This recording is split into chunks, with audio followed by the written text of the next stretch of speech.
Former President Trump is projected to handedly win the South Carolina GOP primary, dealing a crushing blow to rival Nikki Haley, according to an exit poll conducted by Decision Desk headquarters. The Palmetto State became the third state in a row in which Trump has trounced Haley on the ballot. The two did not compete together in Nevada, which held a dueling primary and caucus, the most confusing thing I had ever seen.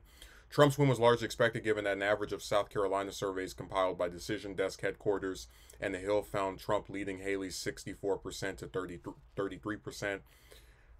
Haley is Trump's last remaining major GOP challenger. Trump's win will fuel further questions about her viability, especially given that she had previously served as governor of South Carolina. Yet Haley has signaled that she's in it for the long haul, saying earlier this week South Carolina will vote on Saturday.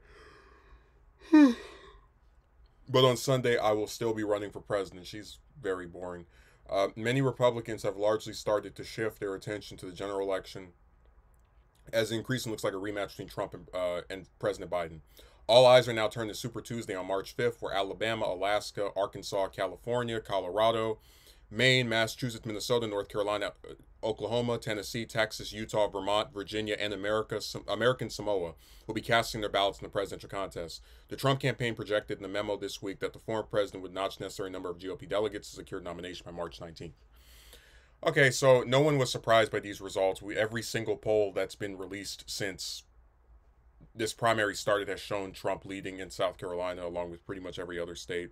I will say that it's interesting that Haley keeps overperforming her polling averages, where right now, with 38% of the vote reported from the Decision Desk, he has 59.8% to 39.6% that was from Haley. So he has 20-point lead on her in her own state. And I know I said I would stop covering the primary because I just thought it was getting so boring. Just the same thing every single time. New poll comes out, Trump's leading by double digits.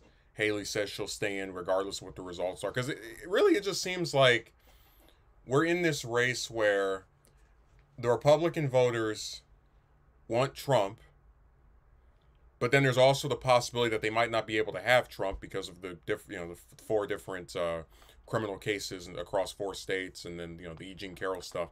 And Haley's campaign is aware that their candidate has no chance of defeating him, and they've known this really since New Hampshire, and that's why I did the video New Hampshire into the 2024 primary, or election rather.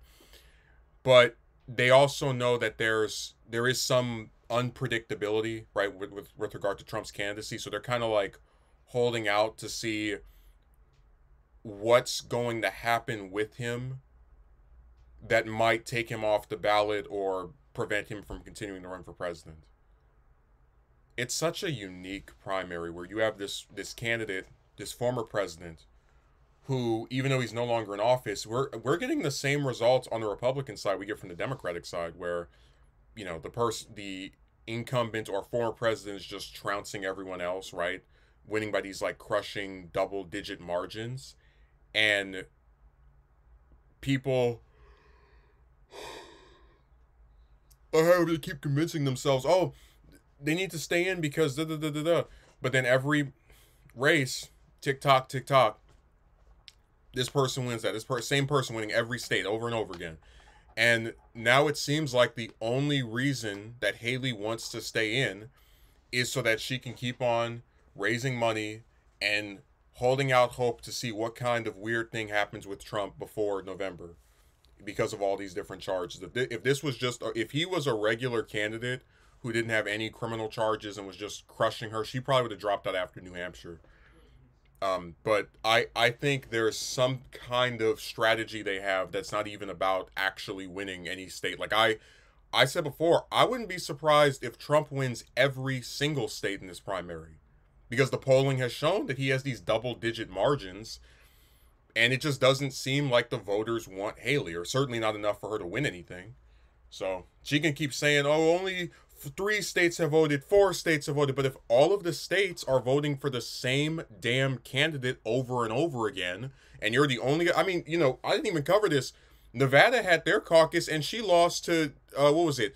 Undecided or uncommitted, where more people voted for nobody than voted for her. So I just think that she's never going to admit the voters don't want me, right? Not, at least not enough of them to actually like legitimately have me win this primary. So I'm gonna just stay in to see what happens with Trump, and then depending on what that is, my campaign's further existence will be crystallized. Like it'll make sense after, you know, in retrospect. Oh, that's why she kept staying in despite losing all her states, every single and man, losing your home state. Like when Rubio lost Florida to Trump in 2016, he was out. When Warren lost Massachusetts, I believe, to Biden, she was out. I mean, it's incredible how you just complete political embarrassment. You were that state's governor. You were this state's, if I remember correctly, yeah, first female governor, and they would rather vote for somebody from New York than you, and that's not pathetic.